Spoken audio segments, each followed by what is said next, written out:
This is James Lutton for Round 8 Boxing. Delighted to be joined with Eimantas Stanionis. How are you? Good, good. Thank you. How are you? Very good, thank you. Thanks for joining me today. Obviously, a big fight coming up for yourself. Before we speak about this big fight, I want to go back to the beginning. Do you remember your first day in the boxing gym? Yes, I remember. I started mixed martial arts, not boxing, So yeah, I was 8 years old. What was that like the first time you went in there? What do you remember from that first day in the gym? It was like cool. I liked it. My mom took me to the gym because she said like the boy has to protect himself. So I learned mixed martial arts and I then started fighting. It's interesting you say that your mum pushed you to go and start. A lot of people say I went because friends went, or I went because I got bullied.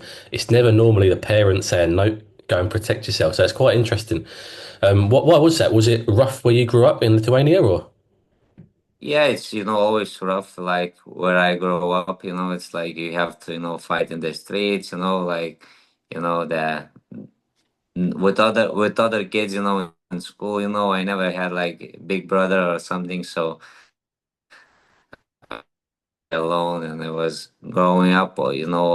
It was like my grandmother, my mother, and my grandfather. So we lived on all three together. and before you started in the gym doing mixed martial arts, would you get into a lot of fights on the streets beforehand? Not like very, I was honestly, I was like very shy kid, and I scared, to fight in the street. I don't know why, even when I started, mixed martial arts. So, but yeah, I got in the couple, and then started training, and then got in another ones, So it's like, I think it's by nature, when you are growing in the street, it's like you have to, show where you're from. Definitely. So for you mentioned there you was a bit scared of fighting, you were shy, you didn't want to get involved in confrontation. When you went to the gym, you started training and competing. What was that like when you realized that you can fight? Yeah, the first day, I fell in love with the sport of the hard work, and everything.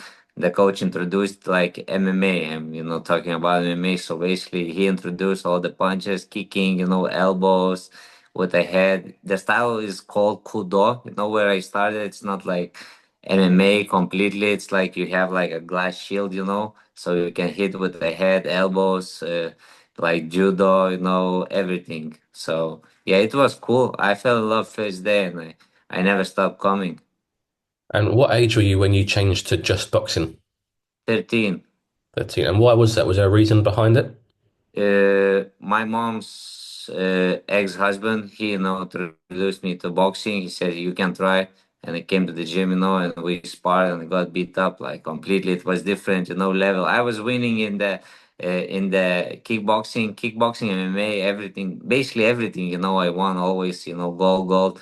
And when I went to the boxing, it's different level. So I got beat up, but that's what motivated me, So after like couple of months, I become Lithuanian champion, and I like to know that I'm not the best, and I wanted to be the best. Do you like that challenge? Do you like being the underdog and coming out on top?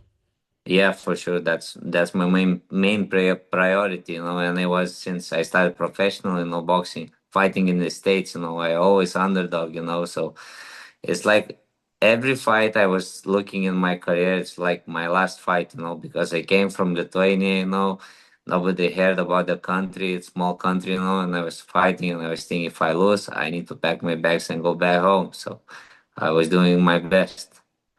Do you still have that same mentality now at world champion level that one fight or one loss could change everything and that's your career done?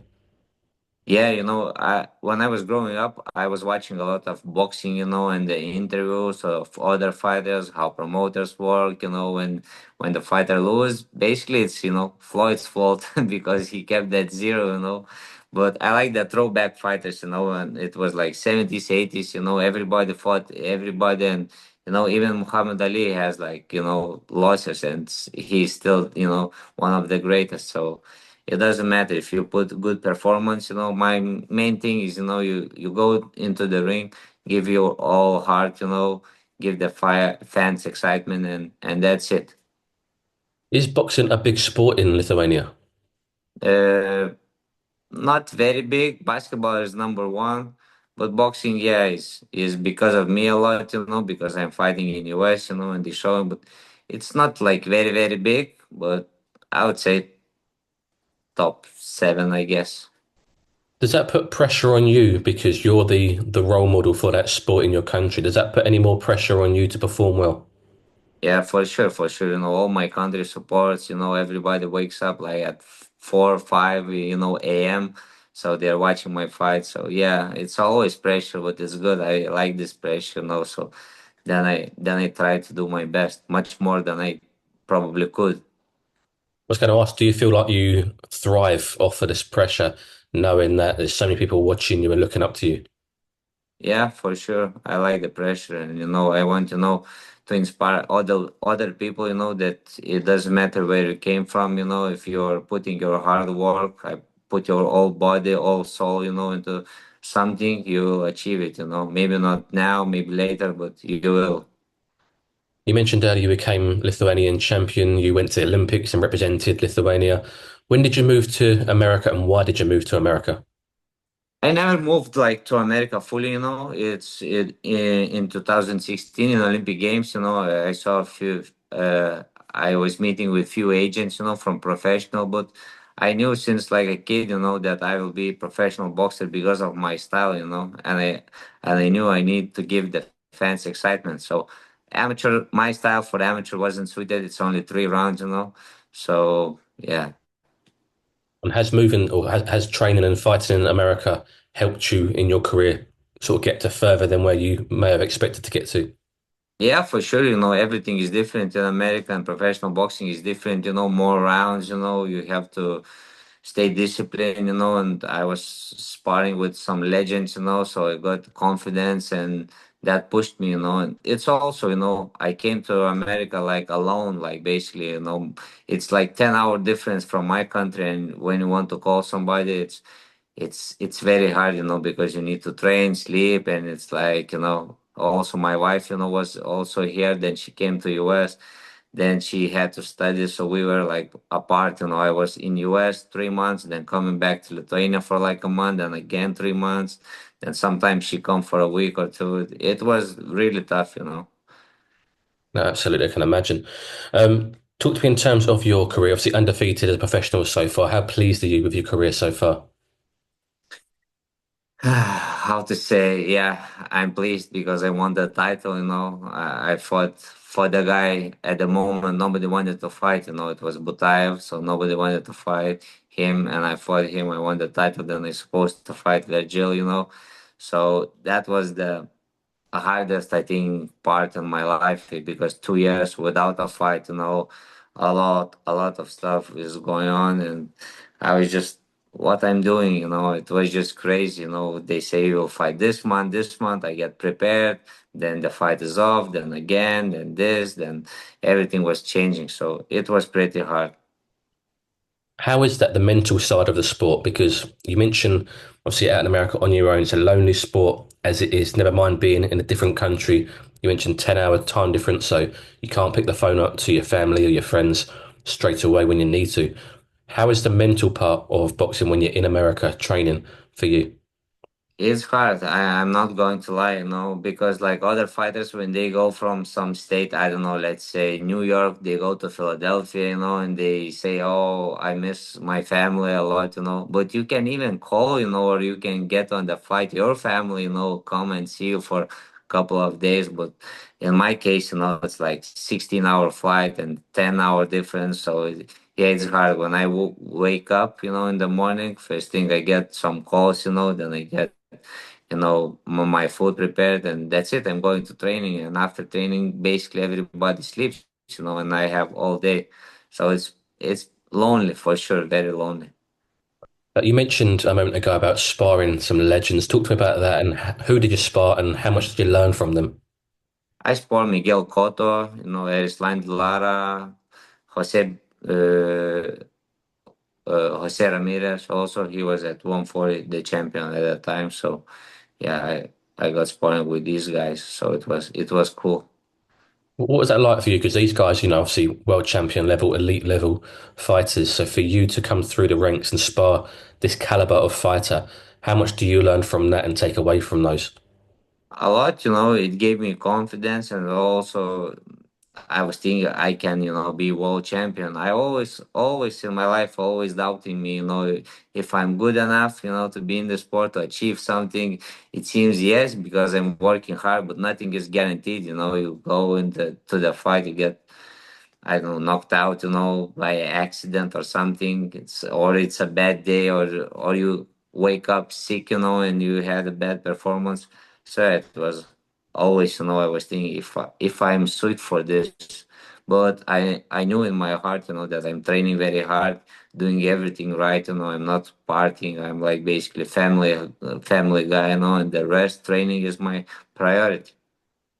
Let's talk about your next fight. You mentioned earlier you like to be the underdog. You fought Butayev, who nobody else wanted to fight. You don't shy away from any challenges. You're fighting Jaron Boots Ennis next.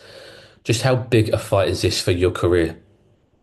Oh, it's amazing, It's the fight where when I will win, I'll be superstar in the United States. So it gives me motivation, So I have to do everything what it takes to get the victory.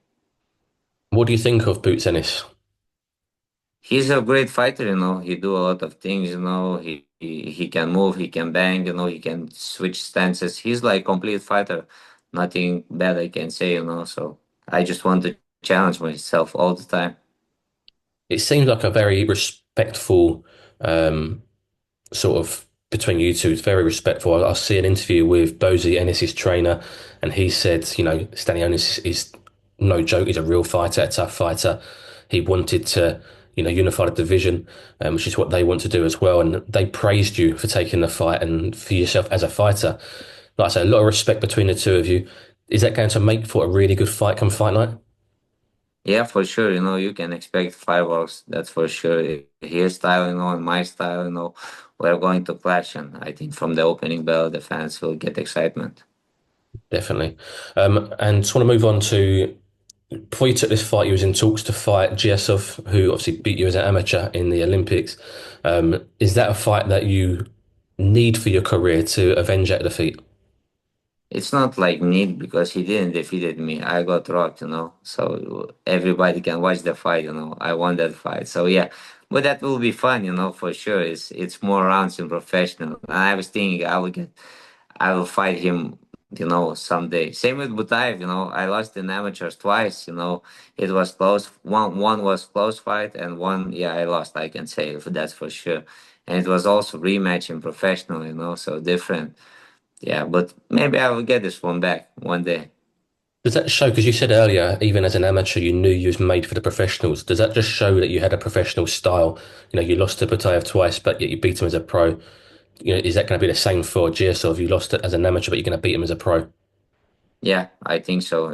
That's because of my style. It's only 3 rounds, so if you're, I'm not so like very technical, and moving a lot and this and that. So 3 rounds wasn't suited for me. I had stamina to go, all in. Like I was always thinking, I'll go till I die, in the ring. So all the rounds. So that's what I like. So yeah, in professional, I would love to get this one back. And just finally, Eimantas, is there any message for Jaron Boots Ennis? No, there is no message. I think we are going to give our fans a great fight. Exciting fight. And I wanted this fight. Even in 2020, I got offered this fight. I said yes. So we're supposed to fight. I'm familiar with him. I was studying him. A lot when in during the pandemic. COVID. So yeah. So nothing. Just respect. We will fight for unification. It's a big fight. And the winner, stays on top. Why did that fight not happen in 2020? Was it just because of the pandemic, or was there other reasons behind it? No, I don't, honestly, I don't know. Like me and my coach, we got offered, we said yes, and I don't know, what was, maybe something happened with my team that I got before. Now I have a new team. I don't know. Just, I can say honestly, I said yes twice. That's it. And the fight will happen next. And I'm Yeah. very excited for the fight. It's a great fight, like you say, for the fans and for everybody involved. I wish you the best of luck, Amantis, but thank you for your time today. Thank you very much. Have a good day. And to you.